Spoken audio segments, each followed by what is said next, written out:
नमस्कार, आप देख रहे हैं हमारा खास कार्यक्रम प्रार्थना हो स्वीकार। आपके साथ मैं हूं सुनीता राय शर्मा। आज हम बात करेंगे ईश्वर की आराधना अगर आप सच्चे मन से करें तो कैसे वो आपकी प्रार्थनाओं को सुनते हैं और उसका संपूर्ण फल देते हैं। माना जाता है कि अगर प्रार्थना सच्चे मन से की जाए तो उसके प्रभाव से आत्मा सीधे परमात्मा से जुड़ जाती है। लेकिन इसका ये मतलब नहीं कि आप कर्म ही ना करें। तो प्रार्थना में बड़ी शक्ति होती है, ये सब हम जानते हैं, लेकिन प्रार्थना तभी स्वीकार होती है जब इसे करने का तरीका सही हो। तो आइए जानते हैं प्रार्थना करने का सही तरीका क्या है, नियम क्या है।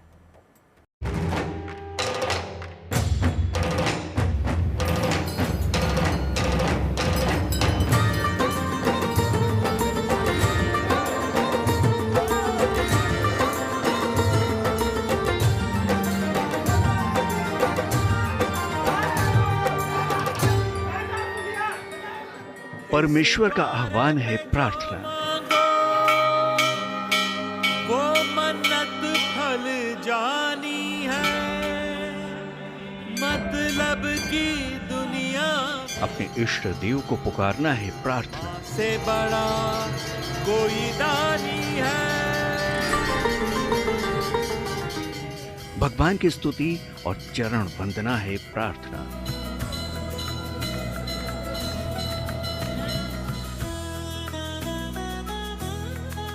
अरदास, दुआ, हृदय की आवाज।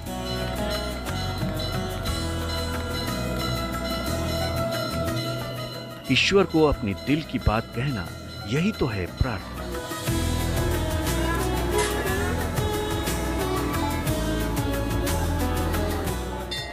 हाथ जोड़े, सिर झुकाए, मन ही मन में कामना हर कोई करता है। दिवालियों में भक्तों की तादाद प्रार्थना की शक्ति बयां करती है। तो आज हम आपको प्रार्थना की ताकत और प्रार्थना करने के सही तरीके के विषय में बताने जा रहे हैं, जिससे आपकी प्रार्थना भी ईश्वर सुने। प्रार्थना का अर्थ ही है भगवान को अपने मन की बात का कहना। प्रार्थना कई प्रकार की हो सकती है। हम मंत्रों से भी भगवान को प्रार्थना कर सकते हैं और मन के भाव भी कह सकते हैं।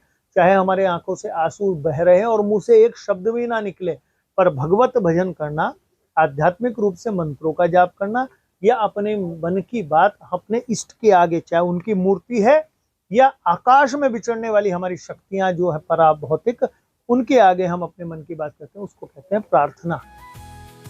ईश्वर से अपने दिल की बात कहना ही प्रार्थना है। प्रार्थना से व्यक्ति अपने या दूसरों की इच्छा पूर्ति का प्रयास करता है।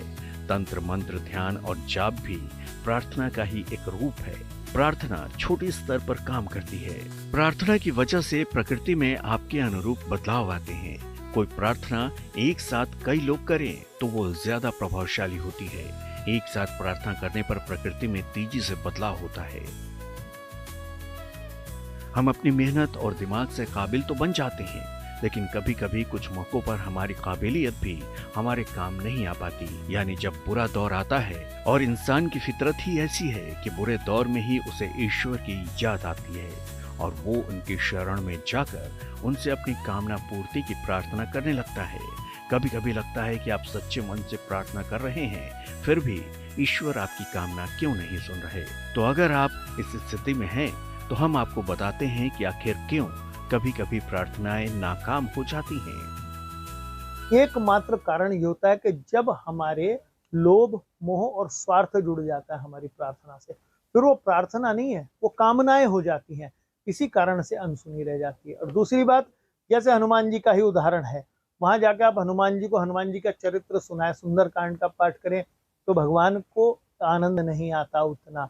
जब आप भगवान को रामचरितमानस सुनाते, राम जी का चरित्र सुनाते, राम का नाम का भजन करते हैं, हनुमान जी को आनंद आता है, तब आपकी प्रार्थना अधिक सुन ली जाएगी। आहार और व्यवहार पर नियंत्रण न रखने से प्रार्थना नाकाम होती है। माता पिता का सम्मान न करने से प्रार्थना असफल होती है। प्रार्थना से आपका ही नुकसान हो रहा हो तो भी प्रार्थना नाकाम हो जाती है और तार्किक प्रार्थना भी असफल हो जाती है। तो अगर आपको ऐसा महसूस हो रहा है कि आपकी प्रार्थनाएं कबूल नहीं हो रही हैं या फिर प्रार्थना का फायदा नहीं हो रहा है, तो हो सकता है कि आप सही प्रार्थना न कर रहे हों।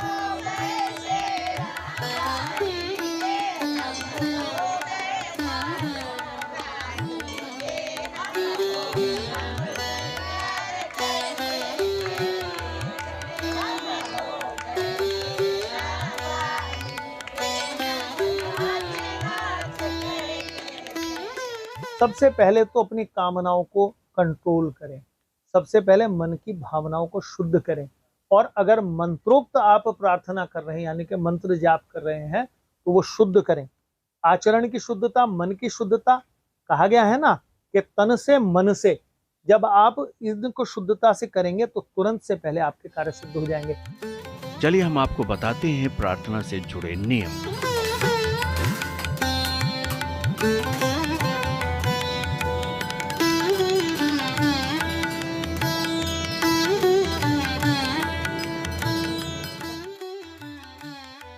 सही तरीके से की गई प्रार्थना जीवन में चमत्कारी बदलाव लाती है। प्रार्थना सरल और साफ तरीके से ही की जानी चाहिए। आसानी से बोली जाने वाली प्रार्थना करनी चाहिए। शांत वातावरण में प्रार्थना करना सबसे बढ़िया होता है। मध्य रात्रि में प्रार्थना जल्दी स्वीकार हो जाती है। प्रार्थना को रोज एक ही समय पर करना अच्छा होता है। दूसरे के नुकसान के उद्देश्य से प्रार्थना मत करें। दूसरों के लिए प्रार्थना करने से पहले उसके बारे में सोचें, फिर प्रार्थना शुरू करें।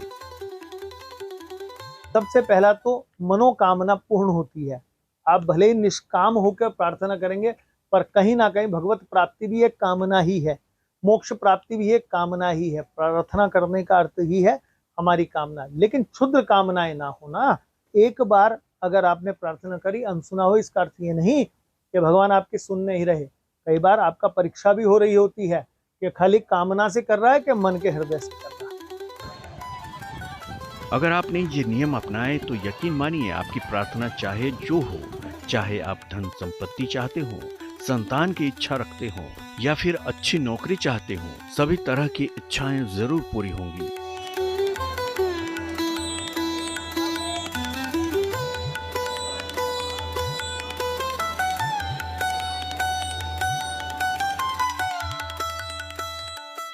आप कहीं जाइएगा नहीं, क्योंकि आगे हम आपको बताएंगे कि आपको प्रार्थना किस तरीके से करनी चाहिए। प्रार्थना का सटीक तरीका हम आपको आगे बताएंगे। आप हमारे साथ जुड़े रहिए और देखते रहिए प्रार्थना हो स्वीकार।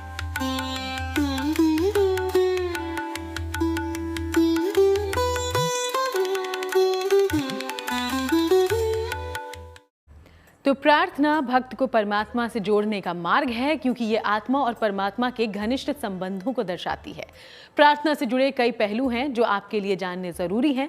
तो चलिए अब आपको बताते हैं कि प्रार्थना करने का सही तरीका कौन सा है।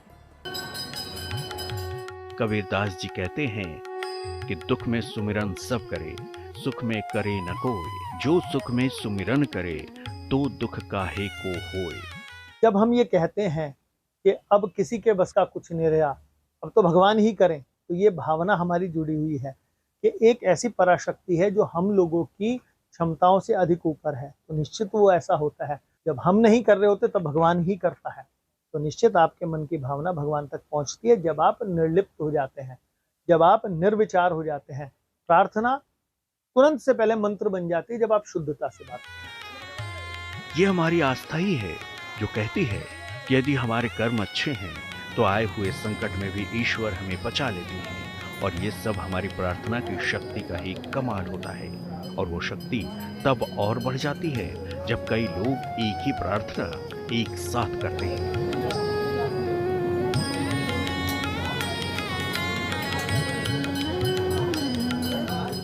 प्रार्थना की शक्ति बड़ी प्रबल होती है और वो नियति को भी बदल कर रख देती है और आपकी मनचाही इच्छा पूरी करती है।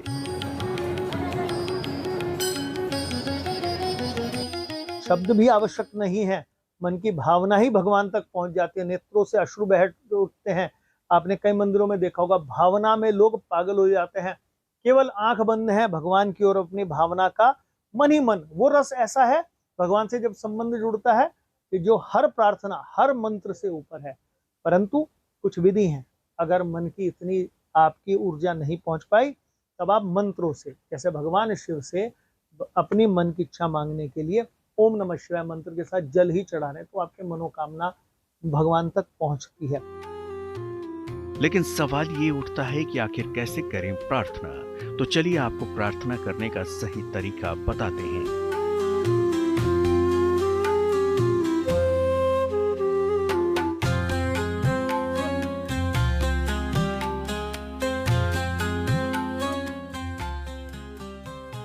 सबसे पहले एक एकांत स्थान में बैठें।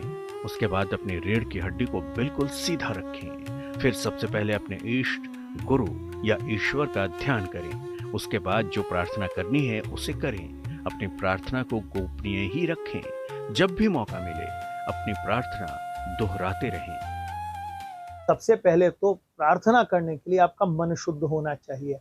कई लोग लिप्सित अपनी मन की मनोकामनाएं मांगते हैं भगवान के आगे बैठ के, हे भगवान मुझे गाड़ी दो, भगवान मुझे धन दो, वैभव दो। वो प्रार्थना नहीं है, वो तो कामनाएं हैं। आप भगवान को आदेशित कर रहे हो कि हमें दो। प्रार्थना का अर्थ है कि सबसे पहले तो मन के अंदर भगवान के समर्पण इतना हो कि मन में भावना ही ना उठे। भगवान को हाथ जोड़कर पवित्र आत्मा से पवित्र होकर आप जो कहते हैं वही प्रार्थना स्वरूप स्वीकार की जाती है। प्रार्थना एक माध्यम है आत्मा और परमात्मा के बीच का। प्रार्थना व्यक्ति को आंतरिक मजबूती प्रदान करती है।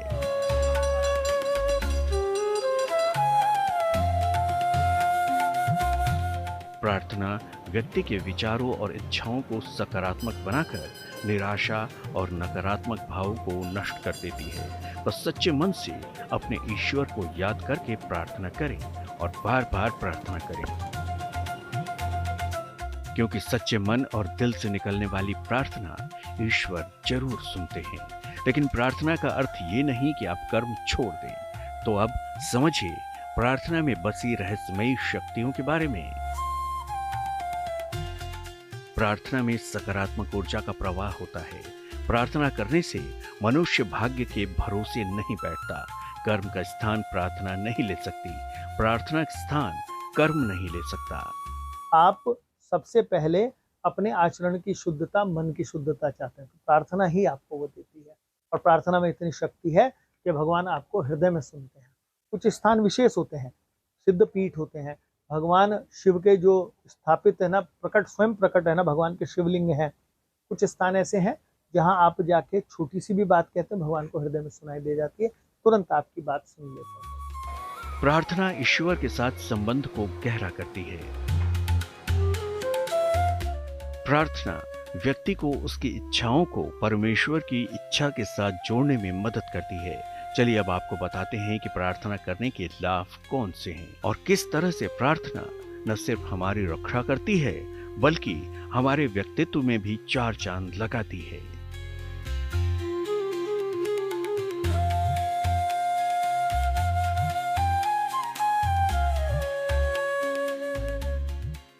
प्रार्थना शरीर और आत्मा को शक्ति देती है। मानसिक, शारीरिक रूप से स्वस्थ रहने में मदद करती है। प्रार्थना व्यक्ति के मनोबल को बढ़ाती है, जिससे वे अधिक साहसी और दृढ़ बनते हैं। प्रार्थना व्यक्ति की इच्छाओं को परमेश्वर की इच्छा से जोड़ती है, व्यक्ति के चरित्र को आकार देती है। इस ईश्वरीय सहायता से व्यक्ति में आंतरिक बदलाव होता है। दूसरों के लिए की गई प्रार्थना से ईश्वर प्रसन्न होते हैं। चुनौतियों का सामना करने की शक्ति मिलती है। प्रार्थना के मूल में ही यही भाव है कि कर्म तो व्यक्ति को करना ही होगा, क्योंकि उसके किए गए कर्म का फल निष्फल नहीं जाएगा, लेकिन उस कर्म की प्रेरणा प्रार्थना से ही मिलेगी। इसलिए आप भी कर्म तो करें ही, साथ ही सच्चे मन से प्रार्थना भी करें, ताकि ईश्वर आपके कर्मों का सकारात्मक फल जल्दी दे।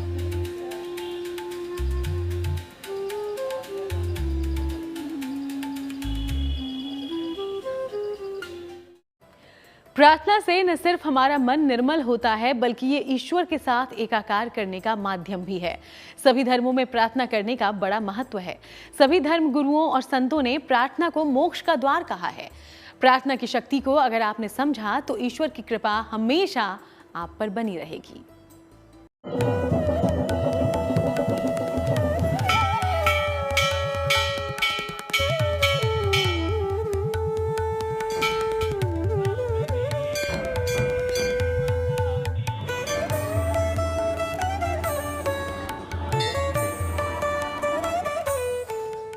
प्रार्थना यानी परमेश्वर का कृपा पात्र बनने की चाह।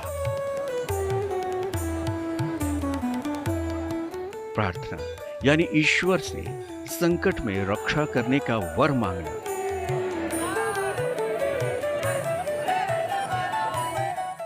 भगवान ने हमें सब कुछ तो दिया है, फिर भी विशेष अनुग्रह की चाह में हम विधाता से फरियाद करते हैं। जब व्यक्ति अपने इष्ट के सामने जब ध्यान लगाता है या निवेदन करता है तो व्यक्ति का मन निर्मल हो जाता है।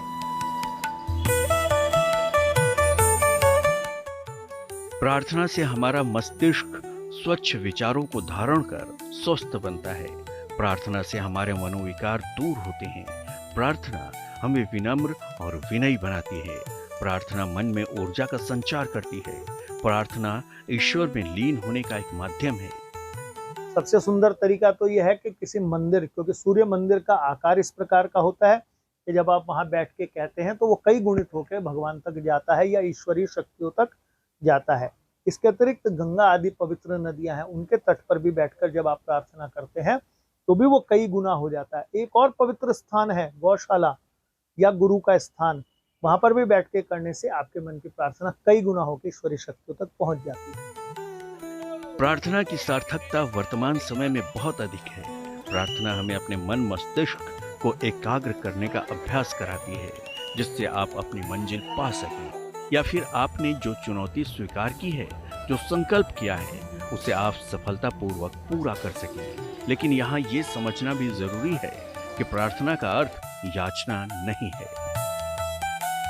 प्रार्थना याचना नहीं है। प्रार्थना ईश्वर और मानव के प्रति एकत्व का माध्यम है।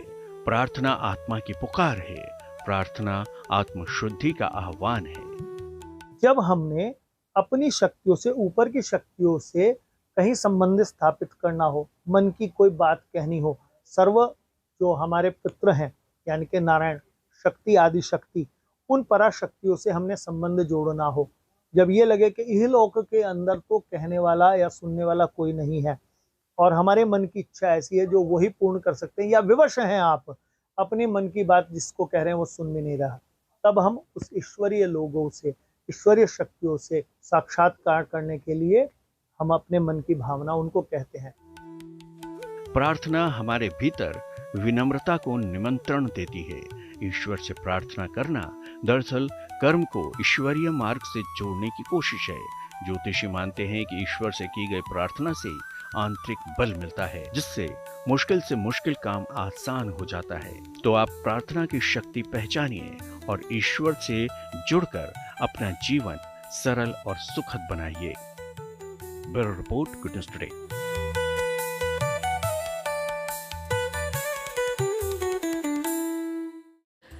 तो आप सही तरीके से करें प्रार्थना तो आपकी प्रार्थना जरूर होगी स्वीकार। तो चलिए इसी के साथ दीजिए इजाजत। देश दुनिया की बाकी तमाम अच्छी खबरों के लिए आप देखते रहिएगा गुड न्यूज टुडे।